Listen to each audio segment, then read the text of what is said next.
Hello, fourth graders. What we're going to do is we are going to draw a silhouette, or I guess just a profile view of somebody, a view of a person from the side.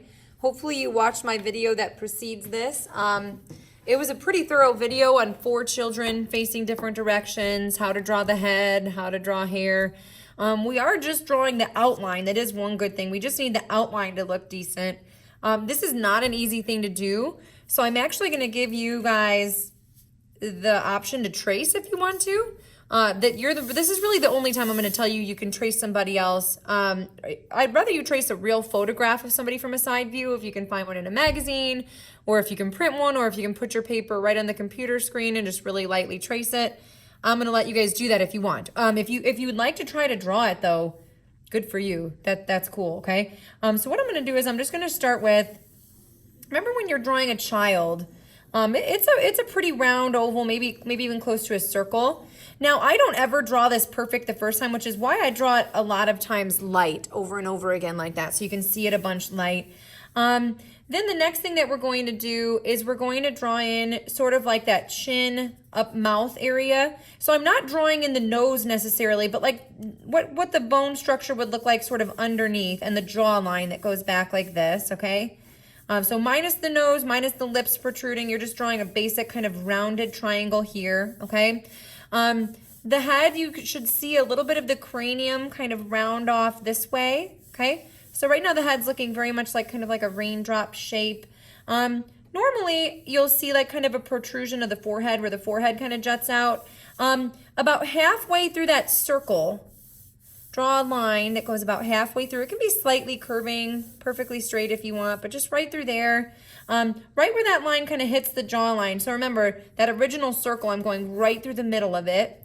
That's where that forehead will kind of come out from there. And foreheads are sometimes different shapes. Sometimes they're real pointy, sometimes they're very rounded, but I'm just gonna draw just a basic shape like that. Actually, you know what?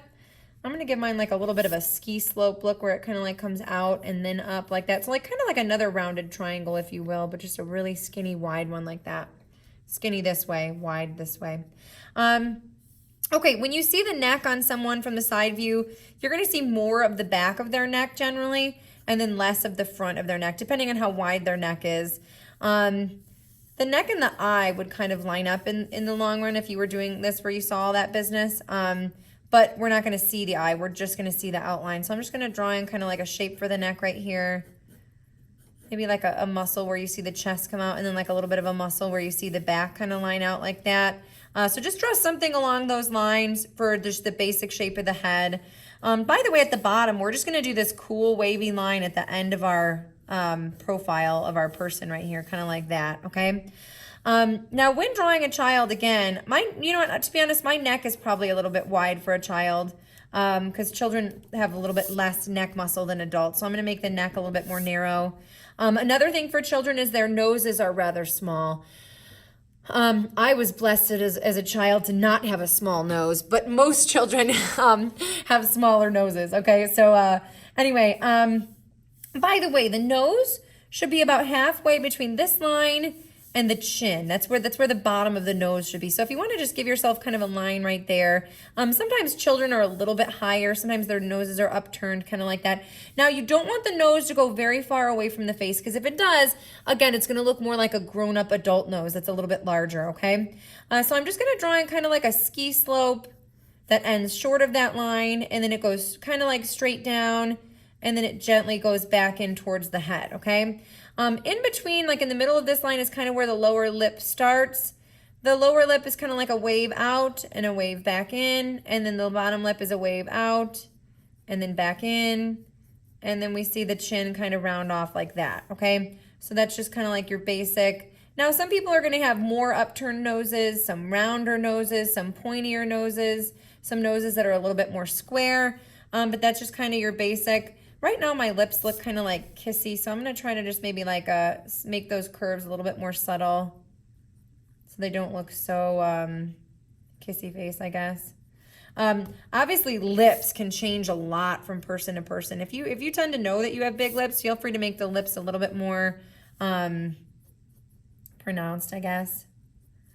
Okay, so there's the profile of the face, the ski slope for the nose, straight down, slope back in, Slope, slope for the lip, slope, slope for the lip. Kind of comes straight in and then goes straight back out for the chin.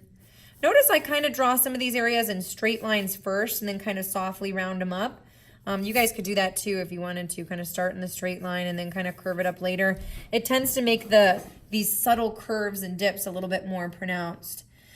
So this is my basic outline of my head so far, but now I'm going to add on hair.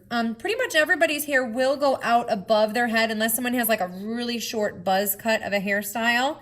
And then for mine, I think I want to give this person curly hair because I kind of have like a curly wavy sort of hair. So I'm going to see like the start of this hairline kind of come up. Maybe it's just a slightly wavy at the top, not really much. And then, because the hair's kind of sort of resting on the head at this stage. And then back here is when you start to see those big wavy curls kind of, okay? I might even have the curls come down further than the length of the head. If you want to do that, you're welcome to. I know it kind of looks creepy right now because you can see that whole cranium going through there. But what we're going to do next is we're going to basically outline everything in Sharpie, and then we're going to erase all the lines inside. So it's going to be completely empty inside the head. One more thing you can add that you actually see on a lot of silhouettes when you see them from a side view, right at this point where the eyebrow bone kind of meets the nose bone, there's often like a little tiny eyelash that comes out like that. And it looks like just one, but really we're seeing sort of just a clump of eyelashes kind of stuck together. Some people, especially children, this is really pronounced on them. I don't know why. I mean, I guess maybe their eyelashes just stay the same size their whole life. I'm not really sure. But on some kids, their eyelashes are really pronounced in that area, and it looks really cool. So if you want to add that in, you can.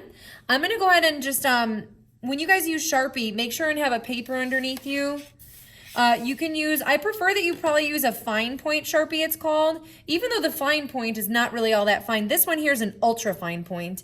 Oh, by the way, it doesn't need to be exactly Sharpie. It can be any permanent marker that's black. And I just don't want it to be super, super thick. This width is pretty good. So just do a really nice, neat job kind of outlining these lines. And then when you get done, you're going to erase all the pencil lines inside there, okay? So we're just drawing kind of a generic male or female silhouette. And then we're going to erase all the lines on the inside, just doing the Sharpie part. I'm going to go ahead and pause here and then come back when I'm done with the Sharpie to show you what it'll look like. Okay, back on the silhouette project. By the way, don't be too hard on yourselves. If it's really hard for you to draw a silhouette, if you want to trace it, or like even if you have like a bright light, you could sit next to a white paper and have somebody trace your silhouette. Any way that you can get a silhouette on this paper that looks halfway decent is fine with me, okay? Really don't beat yourselves up. If I were teaching adults how to draw a side profile of a face, it would be difficult for them. So I hope that this isn't stressing you guys out too much. Anyway, so anyway, you can get sort of a side profile where we can see a person but not, and tell it's a person without seeing any details on the inside of them, okay? If you need to stretch this, if you want to make it big, small, whatever you need to do to get the project done and feel good about it, just go ahead at this point. Maybe don't trace anybody else's artwork, but if you're tracing a photograph, that would be okay. Because now what we're going to do is we're going to go our own way with this project. Remind your teachers there's dilly bars in the freezer for teachers. Help yourself. Sorry guys, there was just an announcement about dilly bars in the freezer. I might have to pause this video. Haha, just kidding. I'm gonna go ahead and finish this first, then I'll go get my dilly bar. Anyway, so what I'm gonna do now, guys, now that I have the entire silhouette traced in Sharpie, nice and neat around the edges, and I have all my pencil lines erased, is I'm going to take a ruler and a pencil. By the way, if you don't have a ruler, you can use anything with a straight edge, like a folder, or the edge of like, you know, like a composition book or a writing journal, something like that. I don't know what you have lying around the house that would be a straight edge, but anything you can find with a straight edge is a good substitute for a ruler if you don't have one, okay? So we're gonna use just pencil and ruler, go in. Make sure when you're holding that ruler that you spread your hand over that ruler. Make sure that those lines aren't moving on you, okay? So I'm going around, tracing all these guys. You want to have some that are kind of small, some that are larger. You want to make sure you're keeping all these lines inside this head here, okay? So keep them all within, don't have any that go outside. I like that this is a really interesting space on the face, so I'm definitely going to break this up into a couple because there's going to be some cool things that happen in here. Okay, so that's pretty much it, guys. The size of these shapes are pretty good. I'm gonna maybe break this guy in half once. If any of your lines go past another line and kind of like end in the middle of nowhere, let's trim those up, erase them. Again, make sure you don't have any lines that go outside. You don't want any lines that are just floating in space. You always want them to start and stop at another line. And also make sure and find a straight object to draw those. I don't want you going and just drawing them by hand, making them real messy. When you get done with those lines, we are gonna go in and trace those again with Sharpie.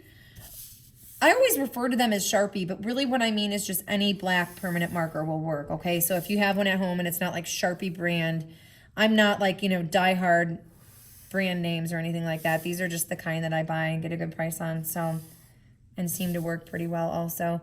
So you guys are gonna go in, you're gonna outline all of these lines in Sharpie. After you get done outlining all these lines in Sharpie, the next thing I want you to do is I want you to erase any remaining pencil lines, okay? So let's pretend I did indeed trace all these lines in Sharpie. Then I would go in with eraser and I would erase over the entire thing. Just make sure there's no remaining pencil lines, okay? So this is the end of stage 1.